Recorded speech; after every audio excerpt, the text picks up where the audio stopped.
on en parlait de ces gilets jaunes. Frédéric, toi, tu étais au milieu des gilets jaunes ce week-end. Non, mais moi, j'aimerais même parler de Trump, parce que les gens... Alors, parlons de Trump, parce que les gens... voilà, on en verra sur pour les Macron. Français, c'est Non, parce que Trump. les gens ne savent pas ce que c'est que Trump.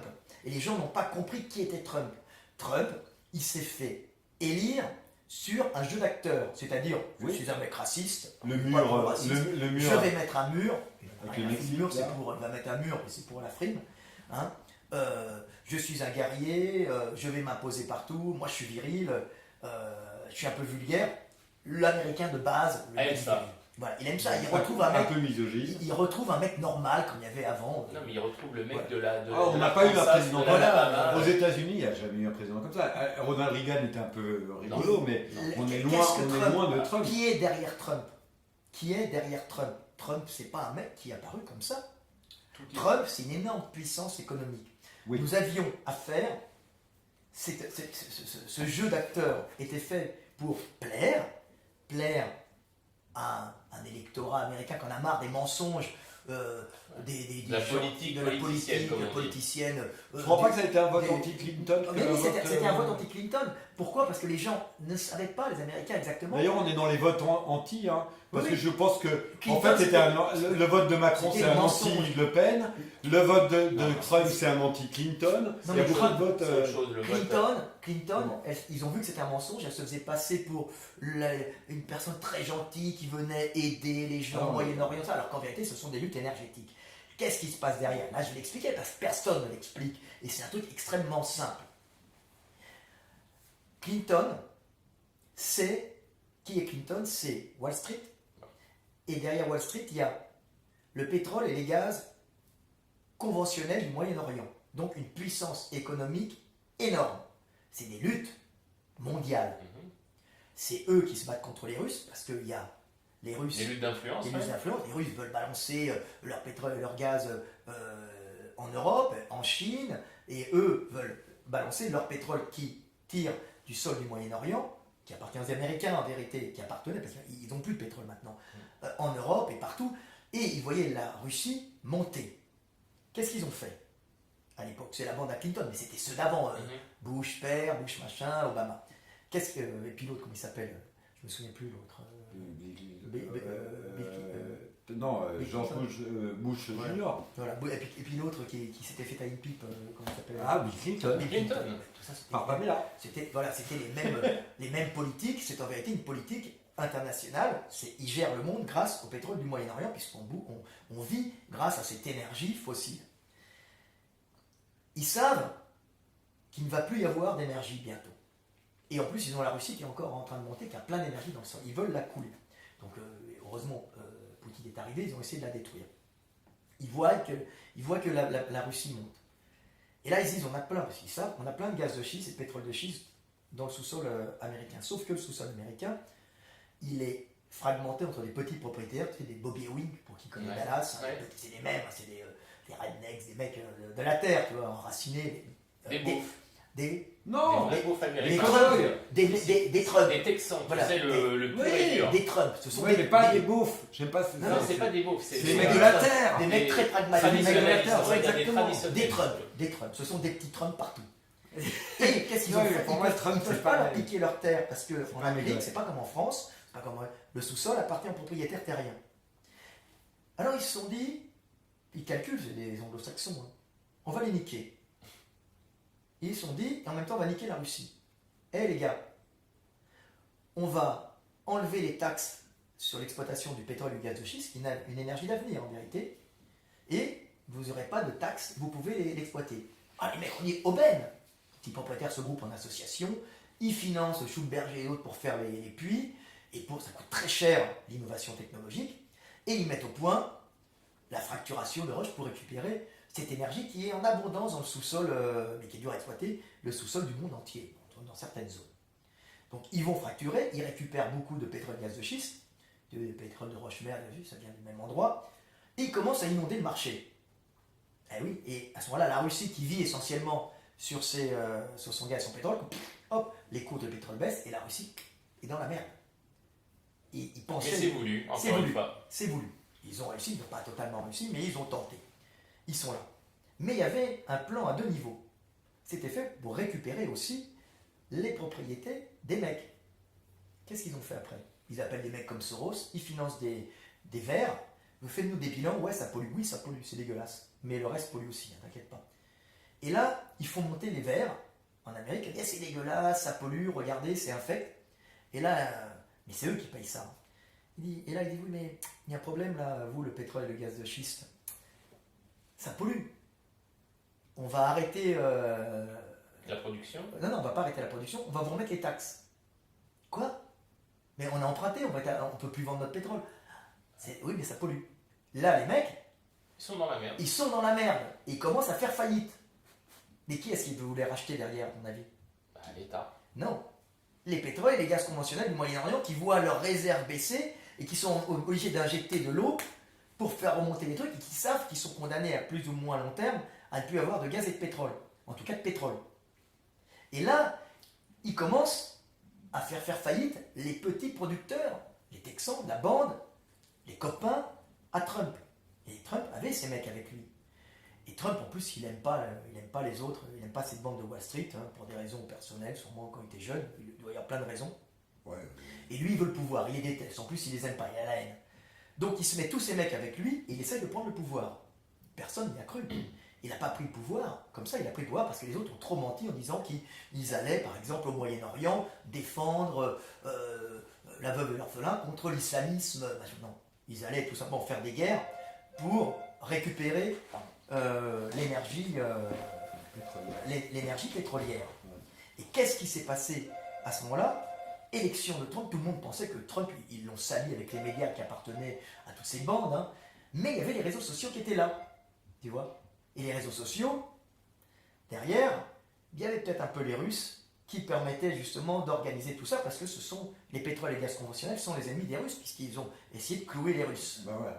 Donc, ils ont tenté le coup, ils ont tenté le coup avec peu de chances de réussir. Et Trump, il a dit, moi j'y vais, c'est un fonceur.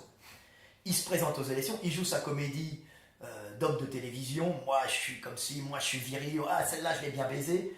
On a trop d'étrangers, mais derrière il y a la guerre énergétique mondiale entre deux groupes de puissance. Les indépendants du gaz et du pétrole de schiste et les sables bitumineux du Canada. Et de l'autre côté, les voyous, entre guillemets, menteurs, des pétroles et des gaz conventionnels. C'est-à-dire des grosses multinationales, en partie américaines, avec des actionnaires saoudiens et autres, qui voyaient leurs réserves baisser et qui lorgnaient pour la récupération du gaz et du pétrole de schiste. Manque de peau. Tout le monde avait calculé qu'ils allaient s'écraser parce qu'il y avait eu une super publicité. Dans tous les médias, on disait que Trump était une merde, il était nul, qu'il était grossier, raciste, tout ce que tu veux. Et ils pensaient gagner. Relayé aussi par les... Oui, par les Occidentaux.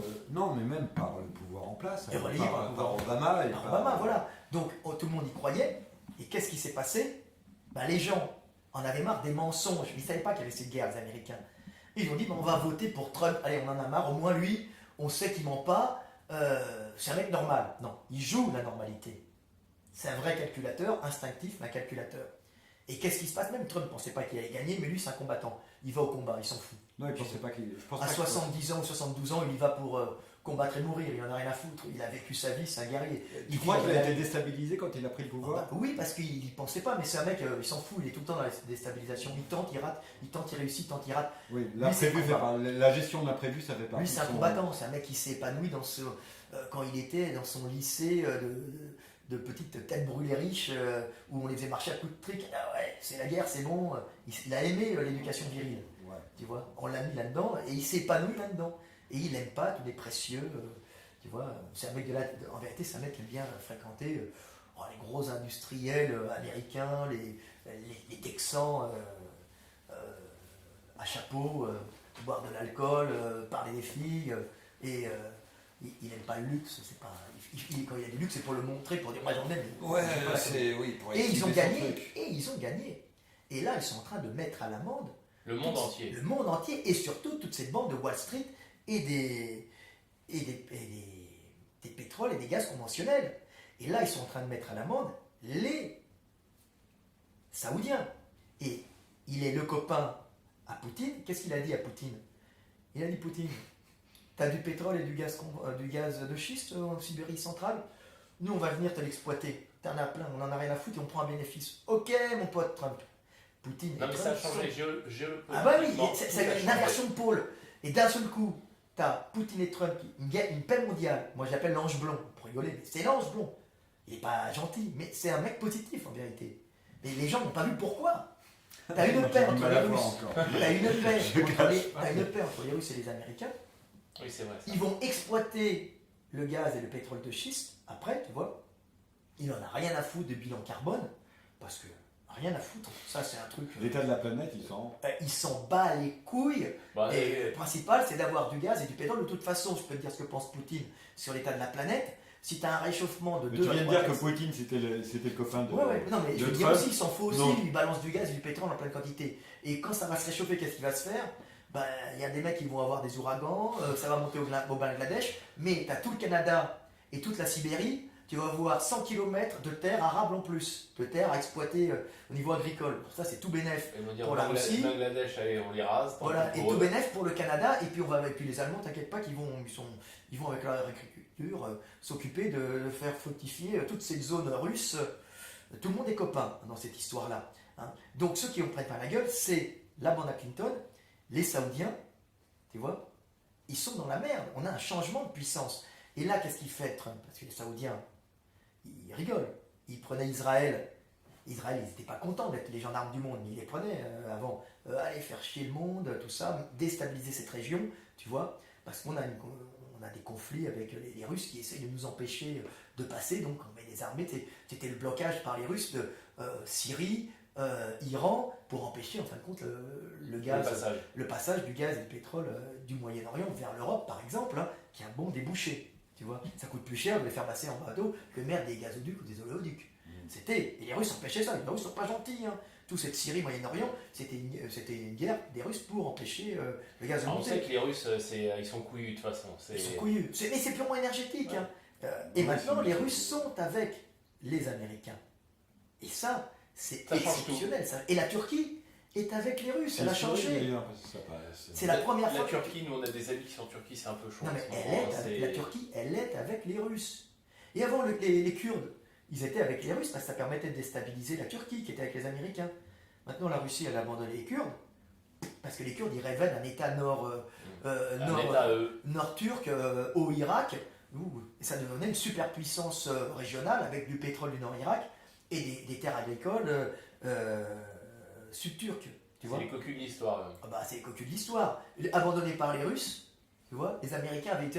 Bernard-Henri Lévy s'était mis à parler dans le point. Un État kurde, tout ça, les peshmerga, moi j'appelle les peshmerga.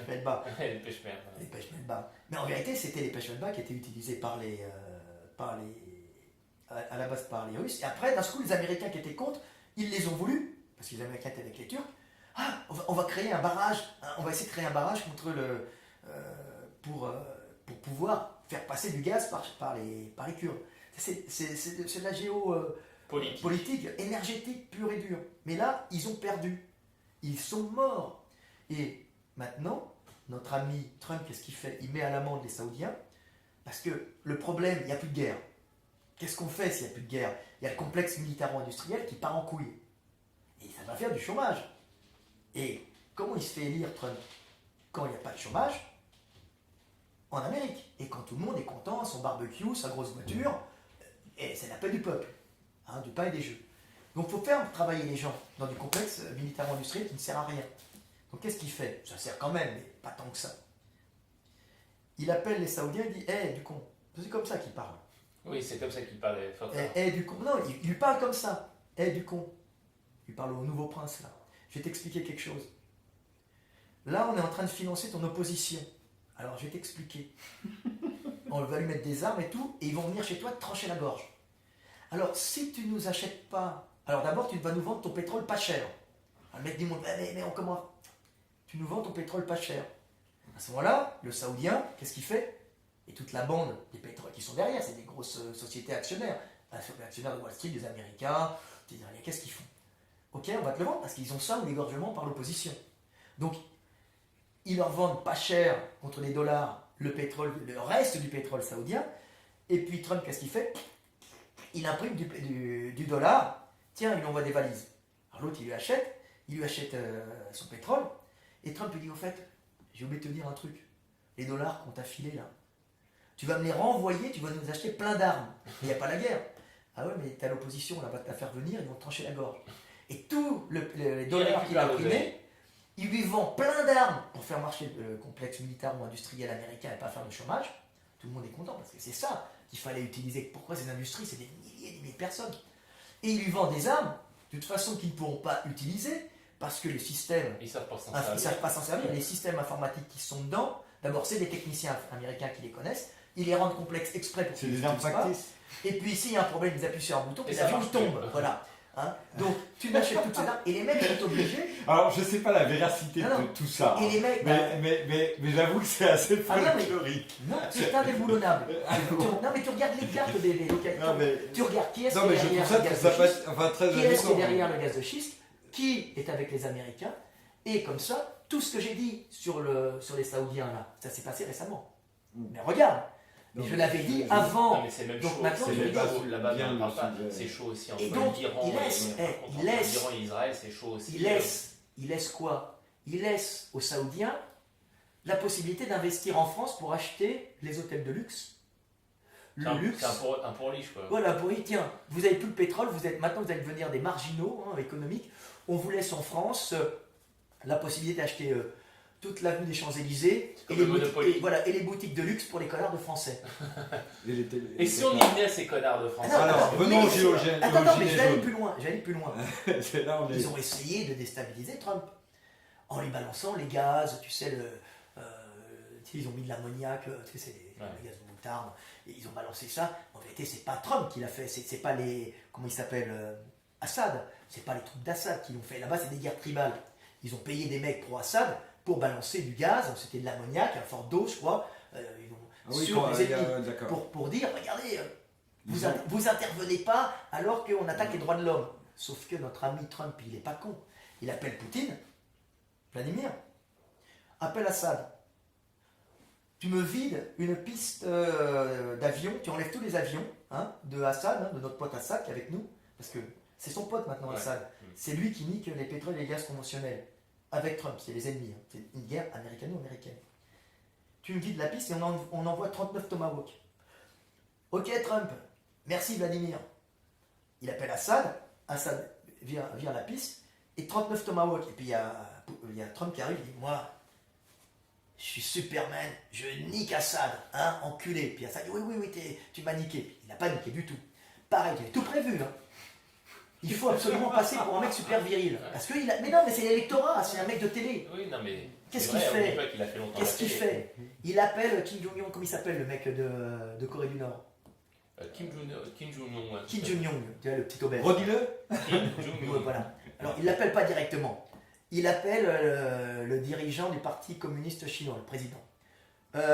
Salut, tu vas bien? Ouais, cool.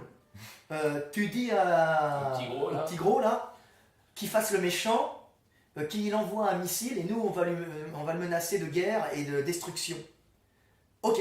Alors l'autre il commence à s'agiter. Ouais, on va niquer tout le monde. Il envoie un missile dans le ciel, boum boum, tu vois, on fait des essais nucléaires. Voilà, il y a Trump qui arrive et qui fait. Trump qui arrive et maintenant on va vous niquer la gueule. Ah, ok, on arrête. Et après, ouais, tu lui dis aussi, il faut qu'il serre la main aux dirigeants de Corée du Nord, du Sud. Qu'est-ce qui s'est passé? Ils se sont serrés la main. Et il y a Trump qui arrive, dit, moi je suis là, je suis pour la paix. Ce mec est formidable, il est viril. Tout ça, c'est de la comédie. Trump, Poutine, les dirigeants chinois sont ensemble. Et ils sont en train d'écraser les gaz et les pétroles conventionnels du Moyen-Orient. Tu peux chercher partout, tu vas sur les médias, tu vas regarder ce que je t'ai dit, tu t'apercevras que j'ai raison. Et les Turcs sont avec eux aussi. Et les Allemands aussi, parce que quel est l'avantage de l'Allemagne? Et donc l'Allemagne, elle va moderniser la Russie. Mais Trump, il peut rien faire pour Macron, parce que Macron... Alors, les gilets jaunes. Non, mais c'était super copains, c'était l'amour fou. Non, il essayait, t'as bien vu comme le mec, il regardait. Mais maintenant, il l'ignore complètement. Ah bah oui, mais maintenant, il veut le clouer. C'est-à-dire que le but de Trump... Attention, non, mais déjà au début, rappelle-toi, Emmanuel Macron avait parlé aux Américains, rappelle-toi, en anglais, voilà. Où il s'était adressé... et c'était l'idylle. Suite à l'accord... J'aime bien ce mec et tout ça. Non, il s'était adressé au moment où les États-Unis se sont retirés de l'accord climatique qu'il y a eu à Paris. Macron parce a qu'il pris est la pas parole. dangereux, il est pas dangereux pour lui, c'est américain. Non. Voilà, en disant c'est qu'un insecte pour lui, c'est ça la vérité. que le fait que les États-Unis se retirent de l'accord de Paris était une chose grave pour la planète et qu'il fallait. Tu te souviens de ce moment-là? Moi, je regarde qu'au niveau énergétique. Qu'est-ce que représente énergétiquement Macron pour Trump? Rien. Si, il représente quelqu'un qui n'est pas allié avec lui. Parce que, qui est-ce qui est derrière, en fin de compte, Macron, même si ce n'est pas eux qui coulent la France? Total. C'est français, Total? Oui. Total. C'est totalement français. Total. Ils exploitent quel gaz et quel pétrole? Principalement. Conventionnel. Du Moyen-Orient. Donc ce sont les ennemis à qui? Aux Américains. Aux Américains maintenant, alors qu'avant c'était leurs alliés. Donc, regarde Moustache, tu sais, Moustache, Moustache, comment il s'appelait, le mec de Total qui est mort, là, il y a eu un accident d'avion étrange. Oui, il y a un an. Il y a même pas un an où il est mort. Oui, il y a quelques années. Ils sont encore en train de se poser des questions comment il est mort. Malheureusement, Malheureusement, il est mort, ce monsieur, alors qu'il voulait passer des accords pour l'exploitation du gaz et du pétrole en Russie, à l'époque de Clinton. Donc il devenait. Il y a eu un accident d'avion? Ouais, le hélicoptère. Non, d'avion, je crois que c'est un avion sur sa piste qui a heurté un chasse-neige. Voilà, c'était pas un avion de ligne. Non, c'était un jet. Donc oui, un accident est bêtement arrivé, c'est ça que au moment où il voulait se tourner vers la Russie. Oui, un accident est bêtement arrivé. Oh merde, parce que c'était un monsieur qui avait compris que l'avenir était peut-être à l'Est, puisque ces gens-là sont mieux informés que nous sur ce qu'il y a dans le sous-sol du Moyen-Orient. Il y a beaucoup moins qu'ils le disent. Tu vois? C'est un problème. Il y a encore du gaz Qatar, mais du pétrole, il y en a de moins en moins. Ouais. Et nous, on exploite le gaz Qatar avant, avec l'autorisation des Américains, qui nous permettent aux Américains d'avoir des fois la France-Afrique qui vient les aider dans certains domaines, tout ça. C'est des accords diplomatiques. Et là, pour Trump, on a choisi le mauvais camp, puisqu'on est les seuls à exploiter, on est les seuls à rester avec ces pétroles et ces gaz conventionnels qui sont devenus les ennemis du pétrole et du gaz de schiste. C'est vrai, Donc il a intérêt à nous faire pomper au cucu et à nous humilier. Tu vois? Mais c'est ce qu'il fait. Hein. Et c'est ce qu'il fait. Il arrive, il ne nous regarde pas, il arrive avec sa grosse voiture et il la pollue, je suis sûr, quasiment. Ah oui, dans l'accord de l'Élysée. Je suis sûr qu'il fait exprès d'en fumer. Non, parce que c'est pas des rigolos. Non mais c'est même, l'humiliation farceurs. pour Macron, il va même pas serrer la main. T'as pas vu Macron, il a fait style, je le prends. Mais il a refusé de venir avec les autres, il est passé par la rue de Tilsit autour de l'Étoile pour arriver quand tout le monde était déjà en gros, ça veut dire je t'emmerde. Donc on en vient à ce genre. Parce qu'on a choisi, par hasard, les mauvais alliés, ceux qui ont, en fin de compte, ceux qui devaient gagner, qui ont perdu.